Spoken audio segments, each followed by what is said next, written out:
Hey guys, welcome to this video. Today I'm going to be sharing some tips and tricks that I use to make sure that I pass both my learner's and driver's license test on my first attempt. Please do like this video, please do subscribe as that means a lot to me. I won't be going into detail with a lot of the things because I feel as if I'll just be wasting your time. But yeah, let's get right into it. Okay, so starting off with your learner's license. Do you need to buy K53? Yes, definitely. It's 100 rands. You can find it at Pick and Pay, you can find it at Checkers, and this is going to be your main source that you're going to use to study. I love this book so much because it has so much details regarding both your learner's and driver's license. So I would definitely recommend that you buy this book. However, the questions in that book are very easy, so I would suggest that you download the K53 app in order to test yourself. The test on the app is very similar to the test that you're going to get on the day, and also the questions in the app are very similar to what you're going to get, unlike the questions that you find in the K53 book. So definitely you need to download that app. So the test has 3 questions. It's a multiple choice question. However, it's really easy to fail because there's a minimum mark that you need to get for each question, and even if you do well in the other 2 questions, if you fail one question, basically that's it. You fail the whole test. Okay, so now you have your K53 book. I would suggest that you read through it, see what's going on, get a feel for it before you go book the test, so that you're able to estimate the amount of time that it's going to take you to actually study the work in the book. You don't want to find yourself in a position where your test is too soon and you don't have enough time to study. Do you need to go to a driving school in order to study for your learner's license test? Honestly, no. I feel as if it's going to be a complete waste of money unless you're somebody who's not disciplined, or maybe you struggle with a lot of the concepts in your K53 book. There's no need for you to go to a driving school. When I was studying for my learner's license test, I spent about an hour a day for like a week, and then that was enough. Also, another thing, don't fall into the trap of where you're studying stuff you know and neglecting the stuff you don't. Because when you're reading through K53, the signs are easy and everything, but as you move towards the end, it gets harder.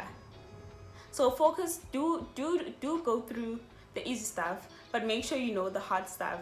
By the hard stuff, I mean like technical things where they ask you how many meters away you're supposed to like park from an intersection, and that's like a very technical thing. It's either you know it or you don't know it. So make sure you know those things and don't just focus on the easy stuff.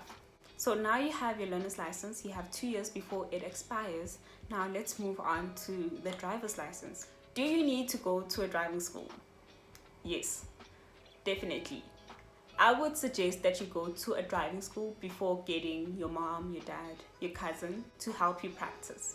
Because honestly, what I saw was that my dad taught me how to drive like a normal person. So when I went to the driving school, I had to like readjust to the method that they use.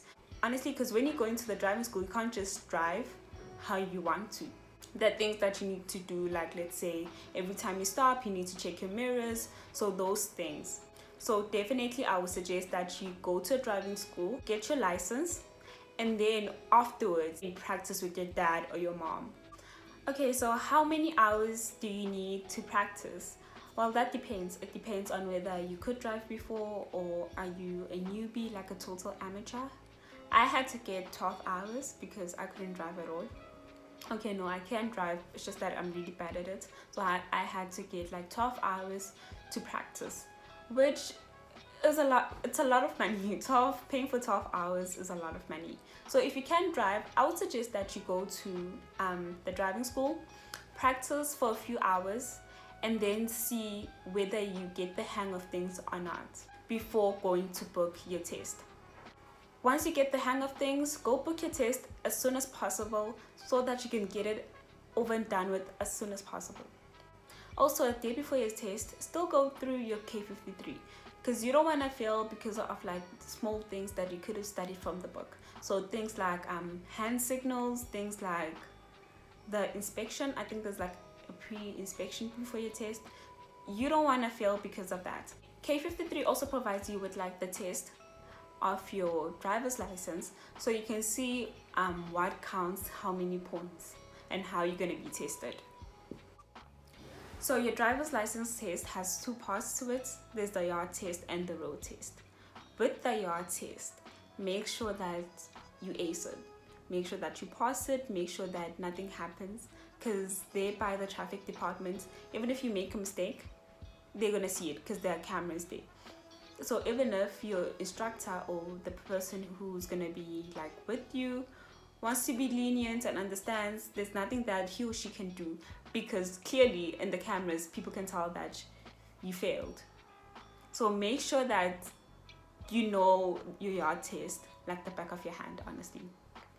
And then with the road test, people usually say it's the easier part because nothing much happens in the road. You just need to be able to, like, I don't know, drive and obviously like observe and do all these things.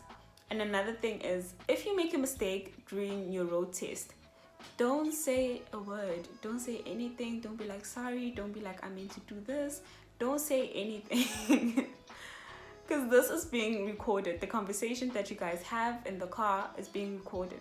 So if you say your mistakes out loud, there's nothing that the instructor can do about it, because you mentioned that you made a mistake. So it wouldn't make sense for you to pass if you made a lot of mistakes. I hope you get what I'm saying. And yeah, that's it. Thank you for watching this video. Comment down below if it was useful, and all the best with your test. I hope you pass.